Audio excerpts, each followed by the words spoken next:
is a test of the emergency broadcast system. This is only a test. DJs and MCs. This DJ, he gets it out. Listen to this jockey's introduction to Two DJs and a mic with your host, DJ Mike. Is that a timetable? And DJ JP. Well, get on it. It's your time. Give me the mic.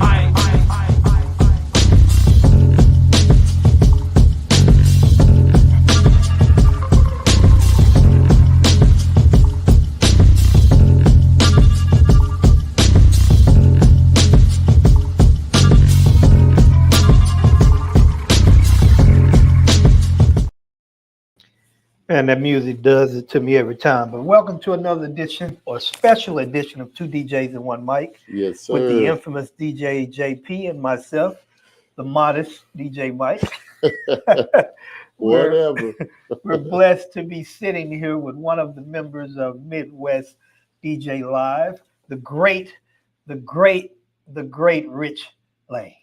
How you doing, sir? Well, what I learned so far is I need to get my own open. Yes. To control the information. Cool. Yeah, absolutely. I appreciate you guys talking with me tonight. How are you? Oh, we're doing great. Good. We're doing good. Yes, and it's totally an honor to be on with you. But before we go any farther, let us thank some of our esteemed platinum sponsor. So let us go no farther but to make that happen.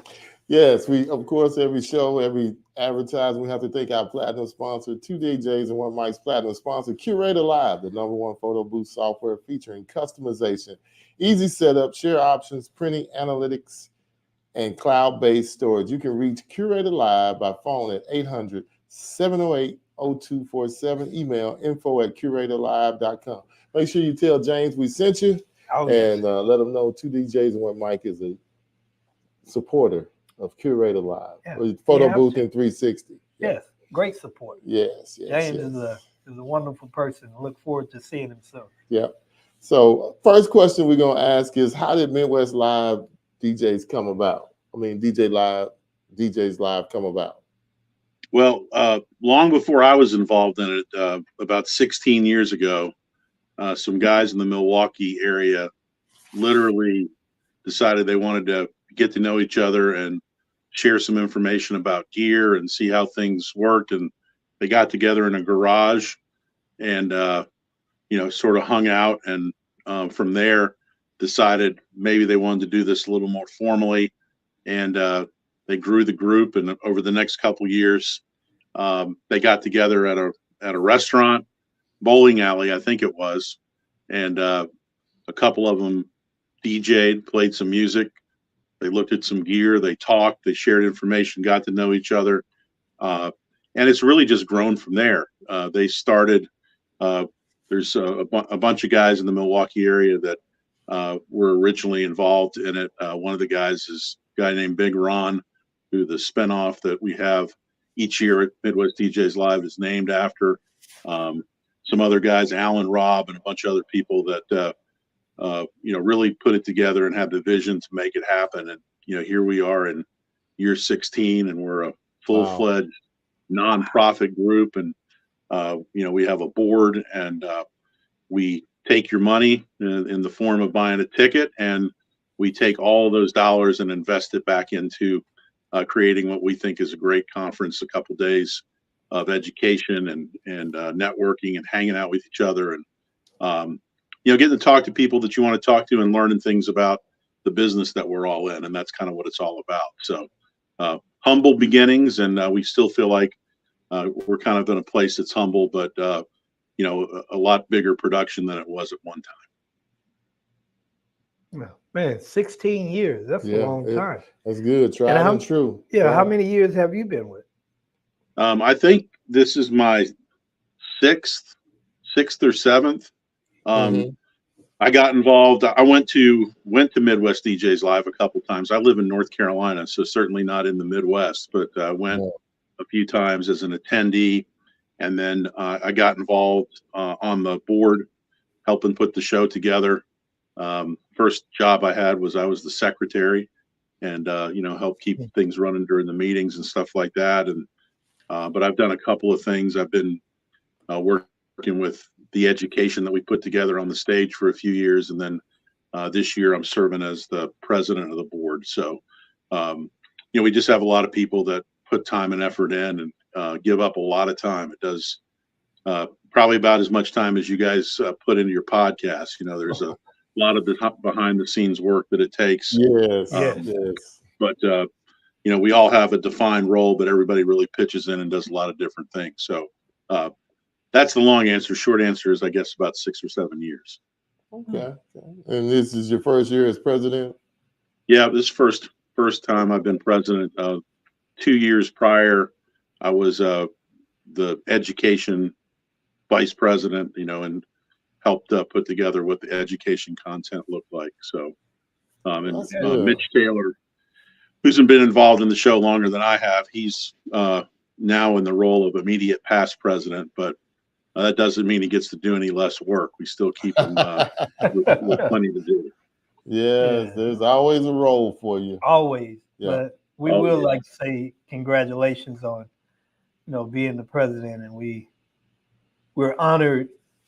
It was great meeting you in Vegas. Yes. We shared some great conversation, and we appreciate you giving us the invite. Yes, definitely. Even though it was a little bit of serendipity, wasn't it? I mean, we didn't know each other, but we ended up being next to each other. Oh yeah. For a few hours on the show floor at the MEC show, and I just watched you guys do what you do, getting people excited about being there, and I'm just glad we could put it together. I mean, I want to thank you on behalf of Midwest DJs Live, helping us get the word out on the show and helping to promote us this year. And we're going to be excited about having you at the show this coming weekend and being there. And I'm sure you're going to get to meet a lot of other great people that don't make it out to some of the other places that you've been, and some of the presenters and speakers that we have. I know you'll get them involved with the show, so it's going to be a good time. Okay. Oh yeah, we look forward to it. We really do look forward to it. This is one of Mike's favorite questions right here. Oh yes. So what does education mean to you in reference to the DJ industry? What does it mean to me? Well, I think it means an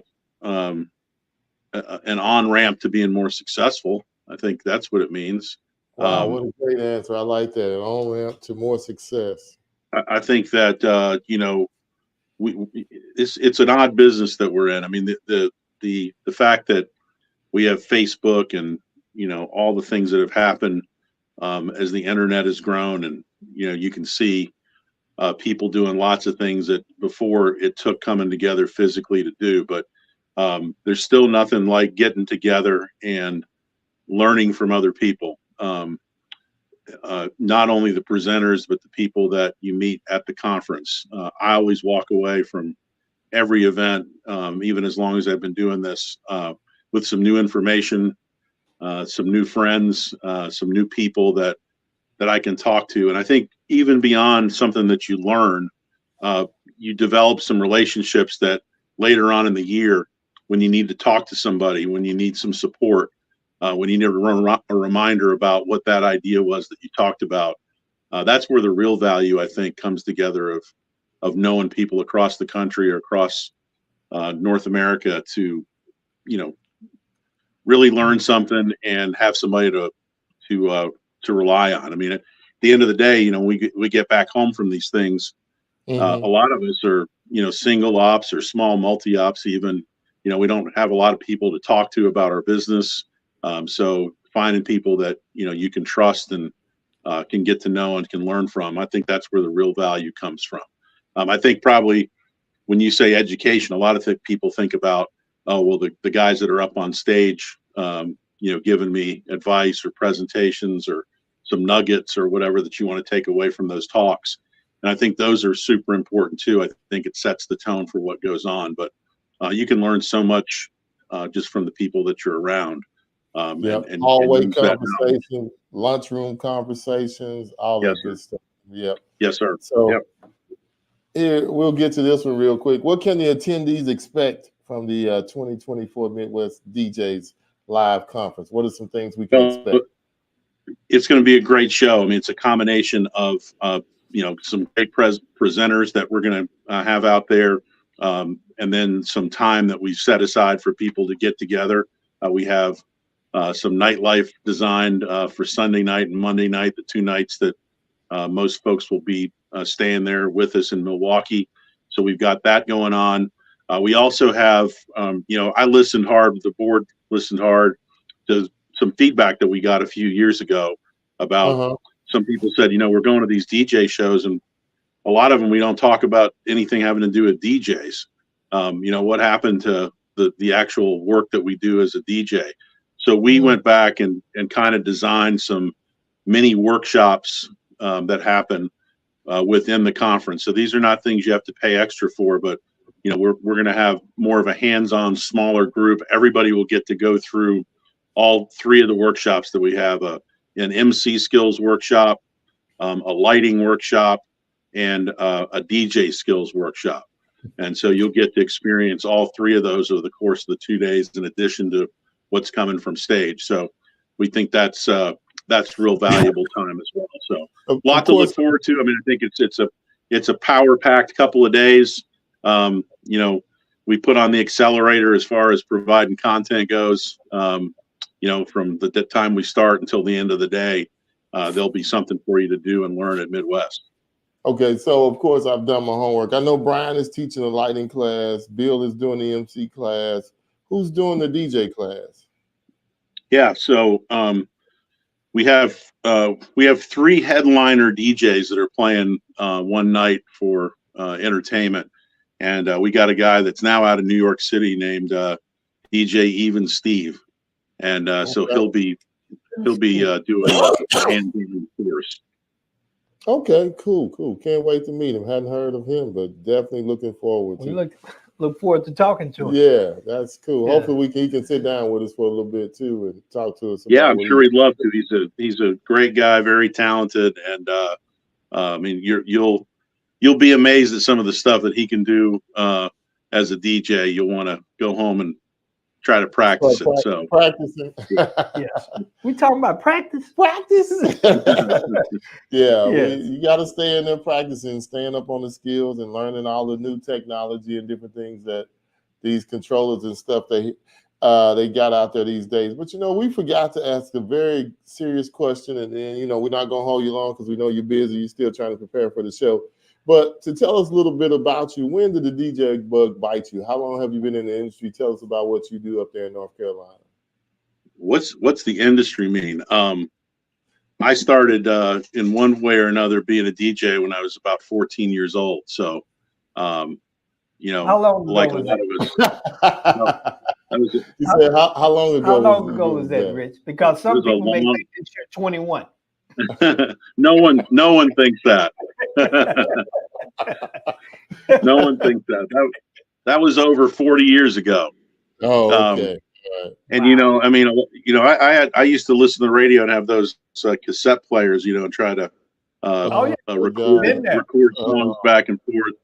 And I really got my start. I went to a radio station where I lived in North Carolina and told them that they should hire me, and they did, to take out the trash and do some things. And I learned how to run a radio control board, and they let me run some shows and eventually crack the mic and do the weather. And that's kind of where it came from. I went to school after that. Well, I was DJing in clubs for over near Wake Forest University, near where I grew up. As drinking age was 18 then. I was 15 or 16, and I was the DJ in the club. So some of these stories these guys tell of starting so early and sneaking in these places and DJing. That's so cool.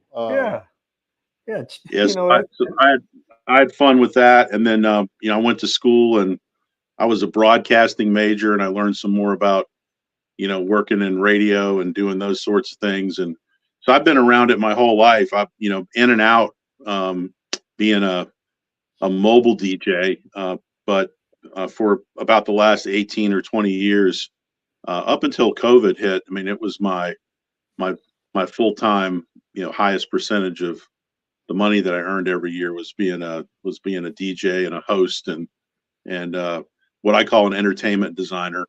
Somebody that helps people create amazing events. DJing is just one of the functions that I did. But yeah, I mean, it gets in your blood, as you know, and it's something you always want to be around. Oh yeah. Now that I ran this banner and you didn't gave us a little rundown, but there was some other interesting stuff you do too. Now, like and that's what I wanted to touch on because we've met two people that we've interviewed that they have more jobs than about 10 of us, and that's yourself and the mayor. So, So what are those other jobs you got? I know I don't want to call them out, but just run down that list for us right quick. Well, right now, so I mean, I run a restaurant. I mean that takes up a lot of my time. So I'm involved in that. I've always been involved in side projects. So I do that. I do some voiceover work for commercials. So I do that a little bit. I produce a few events. I used to do a lot more of that, like large scale concerts and things like that. But I produce a couple of festival events throughout the year. So those are the main things that I've done so many jobs in my life. This is not a lie. A lot of people think it is when I tell them this, but I was paid. So it's and did it for about a year. I received a paycheck. I was a professional salty snack taster. And where did you do absolutely that? True. You just went around and tasted salty snacks? No, there's a food lab near where I live, and they had the guys that the Lay's brand was a client of theirs, and you had to actually go and pass a sensory test that you could tell the nuance between things, and they'd ship their in there, and we'd score them so the factories knew how they were doing. So I got paid to eat potato chips, so that's pretty cool. But so yeah, I've done a lot of things, and of course, being involved with Midwest DJs Live is a full-time job. And there's another group that I work with called the NAC, North American Collective of DJs and MCs. It's a group of guys that get together once a month and then once a year in person. And it's a group that I started along with Paul Hoke and Michael Durham and a couple other guys about 8-9 years ago. So I help still be involved in that group. So I know Paul well. Yeah, do you? Yeah. Well, you're leaving out my favorite thing that you do in December. Well, there's another that you're right. So I do have another kind of big thing, November and December. I have a holiday character business, and I do Santa Claus portrayal during a lot of December. So I didn't have enough to do, so I figured I need one more thing at the end of the year. And it's crazy. That thing's blown up the past few years, but I do Santa. I perform as Santa with the Charlotte Symphony Orchestra, with the local baseball team that we have here. It's a AAA minor league team. Do a bunch of corporate work. So yeah, it's a lot of fun. There's a lot of similarities. We won't go into it right now, but a lot of things that I learned to do as a DJ and entertainment designer, as a performer, are the same things that you can do to be successful in odd other niche jobs like being Santa. So it's there's a lot of things that carry over. Yeah, it is so funny how many serial entrepreneurs that we have. I love it because what that shows is there's no excuse. Yeah. If you want to do something, there's nothing stopping you but you. Yeah. Wow. So there's no excuse, and I applaud you for staying active. So when you play Santa, fake beard or real, fake or real beard? Well, it's a controversial subject in the Santa world, right? The guys that have yes, the guys that grow their own beard, they think that there's a difference in how they portray things. But so I have a real beard, but I didn't grow it. Okay. I got you. All right. So do you glue it on, or is it is it a Yeah, I straight? glue it on. So it's a theatrical glue. You glue it on with spirit gum, basically, and it's custom. This thing is custom made for me, so it's not something that you go buy at a store. But so it fits, and if you put it on right, people can't tell. I've got clients that have no idea that it's not, that I take it off at the end of the day. Have you ever had little kids pulling on it? Oh yeah. That doesn't happen a couple times. A couple have tried, but that doesn't happen very often. No. It's like you said at the top of the show, you got to control the conversation. So same thing when you're in that role. Couple more things. One more thing came to mind. How do you feel about Midwest DJs being sold out, and what is that number that y'all are calling sold out? I mean, this the first it's been sold out, or? Yeah, it's the first time it's ever been sold out, as far as I know. Legitimately sold out. Well, thank you very much. I mean, we'd like to have more seats, and we're already making plans for next year to, find some ways to get more people into the room. But yeah, the way the room was configured and we set it up and made it some commitments, all the seats that we have are full, and, we sold up, we found a way to squeeze a few more in a couple weeks ago, but that's it. I mean, we're legitimately 100% sold out. So I know there's some people that would like to join us that don't have a ticket, and I'd love to find a way to include them, and we will have recordings of all the presentations available afterwards. But what I can tell people, just like for every show that you're interested in, I mean, get your tickets early. This year at the show, we'll make an announcement about. To say that, get your tickets early. Stop waiting to the last minute. Oh, I'm going. Get your tickets. Come on in. Yeah, Sounds absolutely. like the best gifts out to the ones that come first. Yeah, come early. You get your best gift early. Yeah, absolutely. We'll give a great price that will not be any lower than you can buy it when the end of the show. So whether you're at the show or not, take advantage of that offer, get those tickets, and it helps us plan too when we know so many are sold at first. It helps us make a plan for who to make room for and all that. But we'd love to have as many people that want to come and experience Midwest DJs live as they can to join us next year. And but really looking forward to all the folks that are going to come up, including you guys, for this weekend. We've done. I say we've done half the work, because the other half is actually delivering on the promise of what the show is going to be, and we've got that to do this coming week. All right. Well, so what is your total number so far, Rich? We'll have in total, we'll have somewhere north of 300 people there. Okay.